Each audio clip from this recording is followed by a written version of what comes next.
Waalaikumsalam warahmatullahi wabarakatuh. Ya, kembali lagi bersama kami podcast HMJ Ilmu Ekonomi, bincang-bincang santai bareng kita aja. Ya, terima kasih banyak Kak sudah hadir di podcast HMJ Ilmu Ekonomi. Sama-sama. Ya, selanjutnya Kak, bagaimana ini kabarnya Kak Aswar sampai saat ini? Ya, kabarnya cukup baik. Dan ini akhir-akhir ini disebutkan dengan urusan kampus dan sebagainya.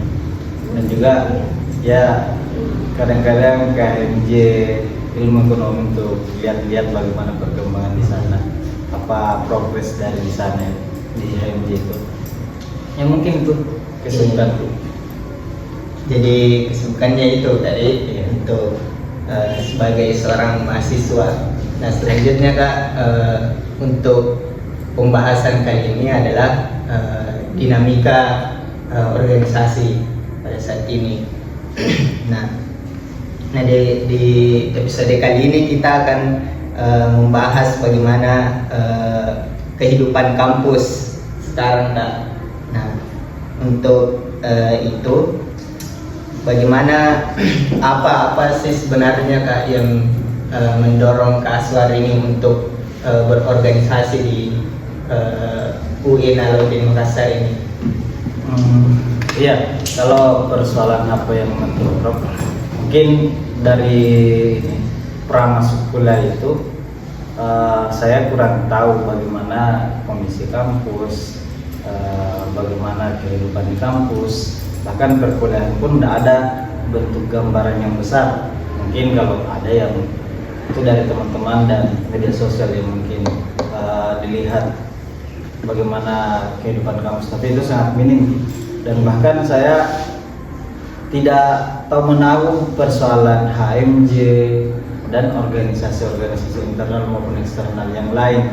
Tapi setelah masuk kampus diperhadapkan dengan banyak orang, terutama orang-orang yang ada sampai saat ini, semisal orang-orang di HMJ, di organisasi lain yang saya masuki.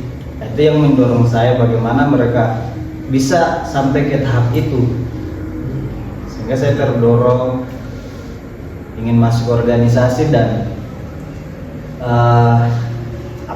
melihat impactnya kepada saya, mau melihat. Dan saya juga punya target tersendiri sebelum masuk kampus. Ya, saya hanya mau kuliah, wisuda, dapat kerja dan sebagainya. Tapi setelah masuk kampus ada berbagai macam dinamika yang saya lewati, dan target saya sebagai target awal saya itu cenderung berubah. Nah, perubahannya ya sangat signifikan. Ya, pertama mungkin hal yang paling mendasar adalah orientasi kuliah saya bukan lagi persoalan pekerjaan, tapi di luar dari itu. Mungkin itu dulu. Nah, sebelum jauh ke situ Kak, sebenarnya untuk setelah masuk ke perkuliahan dan terdorong untuk melihat untuk mengikuti organisasi internal yang ada di Fakultas Ekonomi ini, menurutnya Kak Aswar itu terdorong untuk mencari teman kah atau menumbuhkan potensi kah? Iya, kalau persoalan lebih tepatnya orientasinya nih, kenapa organisasi dan sebagainya. Ya, sebenarnya saya terdorong dengan orang-orang di awalnya memang mau cari relasi, tambah teman dan sebagainya. Tapi setelah sudah dapat itu, saya punya target lain. Karena tidak tahu entahkah saya yang tidak konsisten atau pemikiranku yang berkembang. Tapi saya melihat bahwa saya juga mau seperti orang-orang yang ada di dekatku yang lebih dari saya gitu. Makanya kenapa bentuk dari target saya yang kemarin, yang dahulunya itu ingin tambah teman, tambah relasi atau semacamnya, itu malah berubah. Pertama adalah memperbaiki kapasitas saya sebagai seorang mahasiswa. Kedua, punya target khusus terhadap orang yang mungkin saya anggap jadi panutan gitu. Sebenarnya saya punya target harus kulampaui itu supaya saya bisa bukan puas tapi mendekati puas dengan kapasitas itu yang saya miliki. Mungkin hal itu yang menjadi sampai saat ini masih mendorong saya mau aktif dan mau melihat kembali organisasi-organisasi yang ada di ini. Meskipun sementara ini saya tidak aktif di organisasi internal fakultas, tapi mungkin organisasi-organisasi lain di luar dari itu saya masih cenderung aktif begitu. Semisal HMJ saya masih terlibat, kemudian eksternal yang lain saya masih terlibat juga, dan itu yang saya dapatkan dalam organisasi itu banyaknya yang mungkin perihal tanggung jawab, bagaimana tanggung jawab itu menjadi bentuk apa istilahnya, kalau semisal tanggung jawab itu dijadikan sebagai bisa jadi orientasi tak, bisa jadi juga bukan beban sih, tapi dijalani jadi. Tapi kalau tidak dipenuhi itu tanggung jawab itu ada apa istilahnya, ini dalam hati atau tidak tercapai itu apa yang dimau kalau tanggung jawab itu tidak terpenuhi. Meskipun ada beban moral di situ, tapi bukan persoalan beban moralnya kalau saya, tapi ada rasa ketidakpuasan dalam diri kita ketika tanggung jawab itu tidak dipenuhi kalau kita sudah berproses dalam organisasi. Betul. Nah, itu beberapa alasan untuk mendalami bisa jadi ya, mendalami organisasi yang ada di internal fakultas kita. Nah, selanjutnya sejauh mana ini Kak? Sejauh mana sekarang pengalaman dari Kak Aswar ini dalam berorganisasi? Iya, kalau berbicara persoalan pengalaman, mungkin menurut kita pribadi persoalan pengalaman saya masih minim dalam organisasi, karena dalam organisasi juga itu banyak tingkatan-tingkatannya, mulai dari mikro sampai ke makro. Artinya ada bentuk semacam orang yang kita temani dari skalanya kecil. Semisal di HMJ kan, di HMJ itu fokus sama orang-orang yang ada di jurusan. Kemudian di eksternal, tidak apa-apa saya sebut saya juga masuk gini, organisasi eksternal, himpunan mahasiswa Islam, yang dimana Komisariat Ekonomi dan Bisnis Islam satu fakultas dan banyak orang di luar dari fakultas Ekonomi dan Bisnis Islam masuk di dalam. Nah, di situ ragam rupa yang saya temukan tuh. Jadi selain dari menambah relasi di situ, mungkin pengalaman yang ada sampai kita bisa keluar daerah untuk mencapai yang namanya target kaderisasi dari organisasi itu, HMI itu. Nah, itu merupakan suatu pengalaman yang berharga gitu.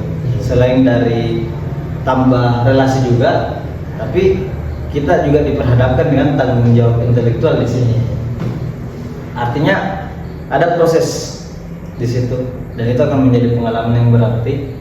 Bukan hanya sekedar pengalaman, tapi bentuk kapasitas yang kemudian kita miliki, saya bisa jaminkan itu bakal bertambah ketika kita meresapi, mendalami dalam organisasi, apalagi ya di HMI, HMJ dan sebagainya begitu, organisasi-organisasi lain.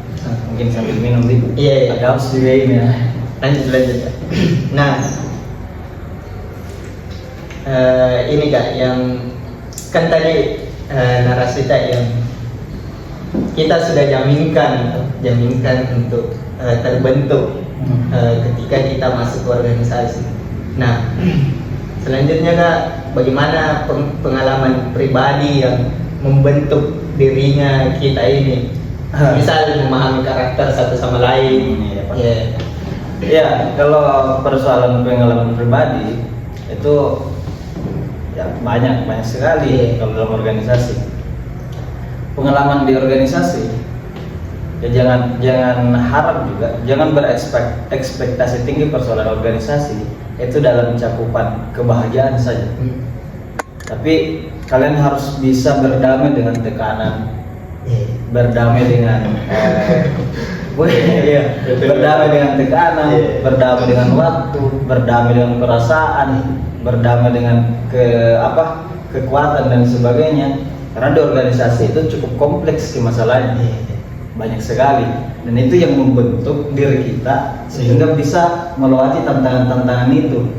Ya secara tidak langsung kalau kita mau kaitkan dengan dunia pekerjaan, ya kita tidak sungkan lagi dengan dunia pekerjaan kalau persoalan tekanannya, berdamai dengan tekanan, berdamai dengan waktu, berdamai dengan tenaga dan sebagainya, karena kita sudah alami di organisasi itu. Nah itu yang saya rasakan. Mungkin saya juga bisa jadikan modal itu persoalan pengalaman di organisasi, karena banyak bentuk dinamika yang kita hadapi, dan itu akan dirasakan kembali ketika kita lepas dari dunia perkuliahan. Nah, untuk dinamikanya ini Kak, dinamikanya yang menurutnya Kak Aswar ini paling terberat itu di titik mana? Di titik mana ini paling terberatnya selama menjalani proses di organisasi mahasiswa? Kalau persoalan titik terberat mungkin saya pikir-pikir tidak ada masalah. Tidak ada titik terberat saya di organisasi. Selama kita dalam organisasi itu terus bersama-sama melewati tantangan yang kemudian hadir dalam organisasi itu. Semisal masalah yang hadir, karena saya juga kan pernah menjabat di HMJ sebagai ketua, dan mungkin beban ganda yang hadir selain kita berorganisasi, tapi kita juga dibebankan dengan keadaan seorang pemimpin yang harus mengambil keputusan ketika ada masalah dan sebagainya. Kita sebagai kepala organisasi, tapi hal itu tidak bakalan jadi beban ketika teman-teman yang ada di organisasi itu cukup mendukung dan mensupport kita dalam organisasi. Karena saya anggap beban di organisasi itu dia bakalan samar ataupun dia bakalan hilang ketika kita bisa hadapi dengan sama-sama bersama-sama. Dan itu yang saya rasakan pas kemarin, kalau kita mau melihat dinamika kemarin persoalan organisasi di HMJ fakultas ataupun di eksternal, lagi-lagi cukup kompleks masalahnya.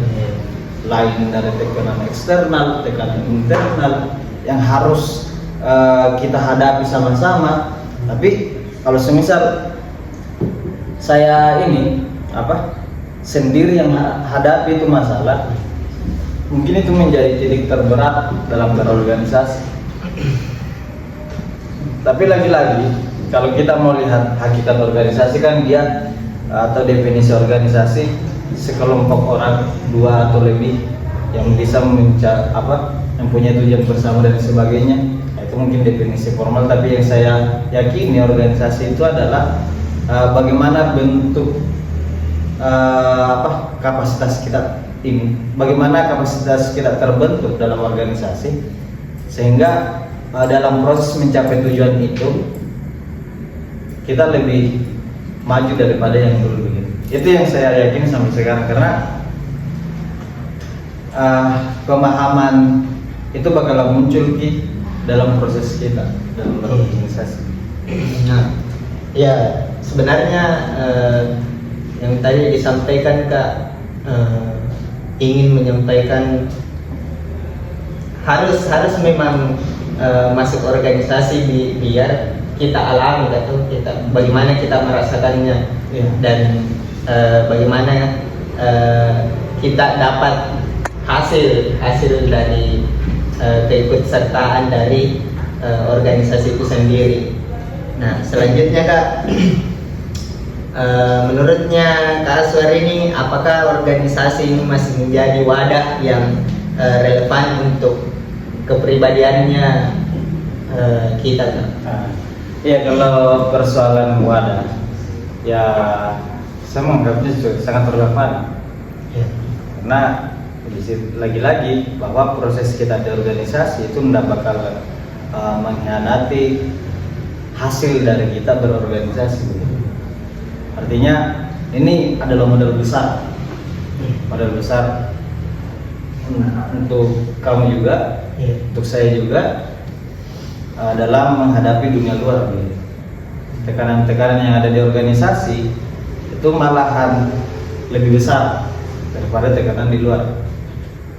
Dan itu saya tidak serta-merta berbicara begitu di sini, tapi saya cukup punya semisal data yang empiris ataupun wawancara-wawancara dengan senior-senior di luar yang sudah ada masuk dalam dunia kerja ataupun keluar dari dunia perkuliahan, itu bilang tidak seberapa gitu ini tekanan di luar, sudah semua dialami di organisasi, lebih pusing di organisasi sebenarnya.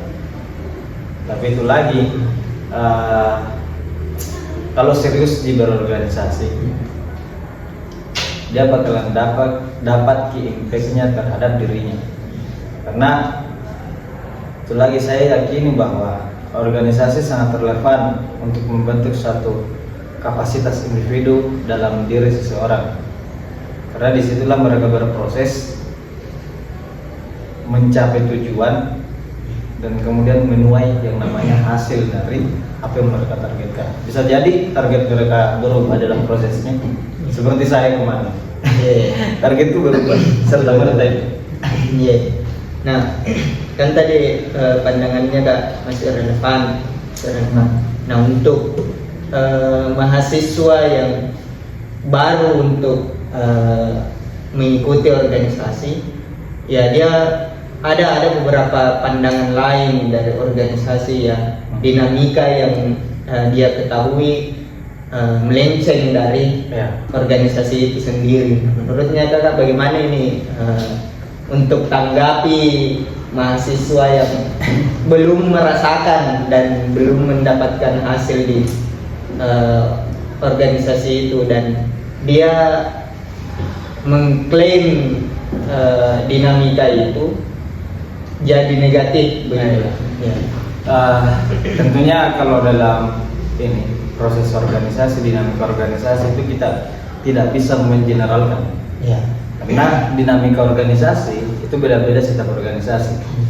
Dia punya masalah sendiri, dia punya organisasi satu punya masalah sendiri, organisasi yang lain juga punya masalah sendiri. Dalam bentuk kaderisasinya juga beda. Bagaimana cara pendekatan mereka juga berbeda. Ada yang memakai agak keras, ada yang dilembuti, ada yang berorientasikan ini intelektual, ada yang berorientasikan hubungan emosional, ada budaya, maksudnya budaya di organisasi kan beda-beda. Nah, makanya ada yang dinamakan organisasi yang lain fokus dengan bagaimana chemistry-nya ini orang-orang di jurusan semisal kalau di HMJ. Tapi di organisasi yang lain berfokuskan bagaimana individual ini itu bisa berkapasitas lah, berintelektual dan sebagainya. Nah, itu sudah beda dalam organisasi.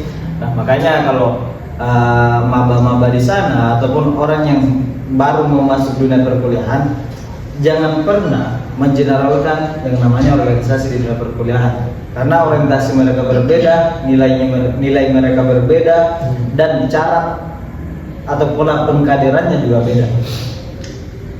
Di media sosial mungkin kita lihat bagaimana dinamika organisasi yang hadir itu, mungkin yang viral adalah keotoriterannya senior-senior, tapi persoalan itu nggak bisa lagi generalkan. Misal kalau di HMJ di eksternal internal kan beda semua. Iya. Nah itu yang menjadi ini. Mungkin saran kepada maba Iya, satu. Nah, kan ada beberapa ini nggak tahu apa dinamika yang klaim ini mahasiswa baru untuk tidak lagi mengikuti organisasi. Nah, ada beberapa organisasi yang substansinya untuk menyuarakan aspirasinya mahasiswa. Nah, pandangannya kakak untuk organisasi yang masih ada di jalan itu, dan ada juga organisasi ya dia punya budaya tersendiri dan kesampingkan substansi dari organisasi mahasiswa itu sendiri. Ya. Kalau semisal kita mau lihat lagi dalam cakupan organisasi, apalagi di dunia perkuliahan, mungkin itu menjadi wadahnya mahasiswa atau mahasiswa itu dalam menampung aspirasinya. Itu harus organisasi, semisal di HMJ dan sebagainya. Mungkin kepentingan yang hadir itu tidak bakalan bisa kepentingan yang hadir tidak bisa langsung dilawan itu serta-merta dengan individunya mereka. Makanya ada bentuk organisasi yang bisa menampung yang namanya aspirasi dari mahasiswa dari kepentingan atau kebijakan-kebijakan yang hadir di pimpinan. Nah, itu bisa ditampung dalam organisasi. Kemudian dalam sistem perwakilan itu organisasi yang menjadi wakilnya dari mahasiswa dalam menyampaikan aspirasinya. Nah, dalam bentuk perlawanan, kalau kita mau lihat lagi dalam sejarah mahasiswa kan bentuk organisasi hadir digunakan untuk apa begitu. Kalau kita mau lihat lagi Budi Utomo dan sebagainya, Tirto dan yang lain kawannya, itu dia bentuk organisasi sebagai wadah untuk menampung juga dan sebagai alat untuk melawan bagaimana dominasi kolonial begitu.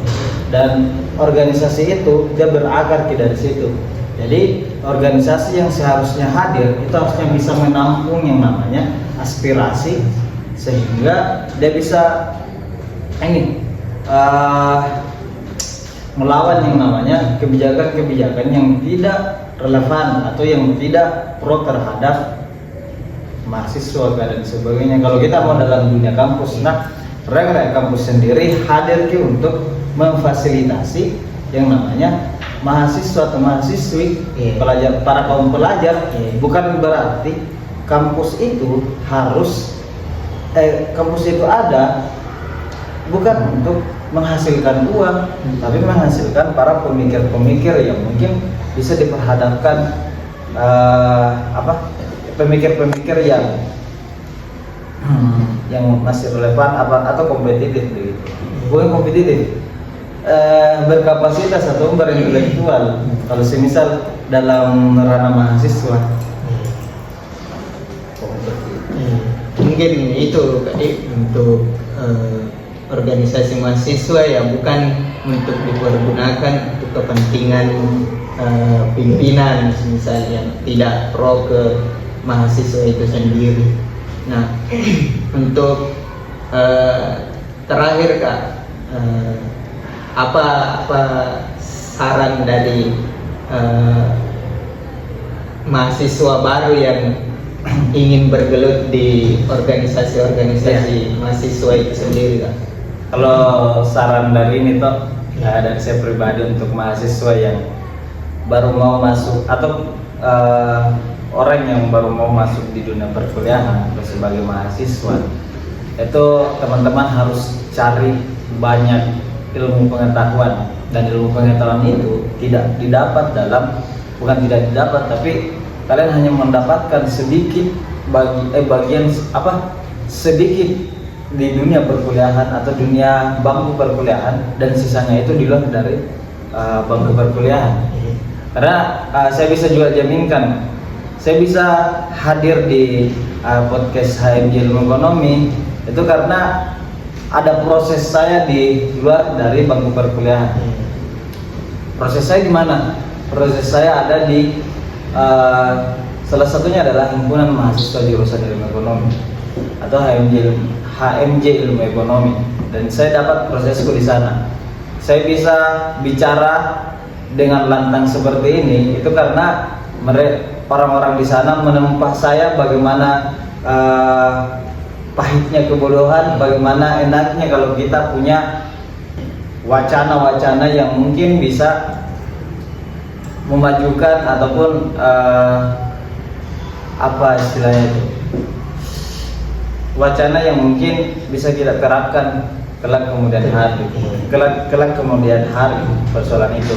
Jadi saya rasa teman-teman ketika tidak berorganisasi, maka saya mungkin bisa pastikan kalian adalah orang yang rugi dalam dunia perkuliahan. Kalian sangat rugi dan relasi kalian akan sempit sekali, tidak bakal bertambah. Mungkin bertambah tapi tidak seluas dengan ketika teman-teman hadir di organisasi-organisasi. Ikuti semua kaderisasinya, ikuti semua prosesnya, dan kalian akan menemukan yang namanya kenakan ketika kita punya yang namanya basis ilmu pengetahuan. Iya, Mungkin. terima kasih Kak. Nah, itu tadi untuk saran dari mahasiswa yang masih ingin bergelut di organisasi atau baru ingin bergelut di organisasi internal ataupun eksternal. Nah, banyak kegiatan-kegiatan positif dan ilmu yang ada di organisasi itu sendiri. Nah, terima kasih Kak Aswar untuk menemani teman-teman di HMJ Ilmu Ekonomi. Sekian, assalamualaikum warahmatullahi wabarakatuh. Waalaikumsalam warahmatullahi wabarakatuh.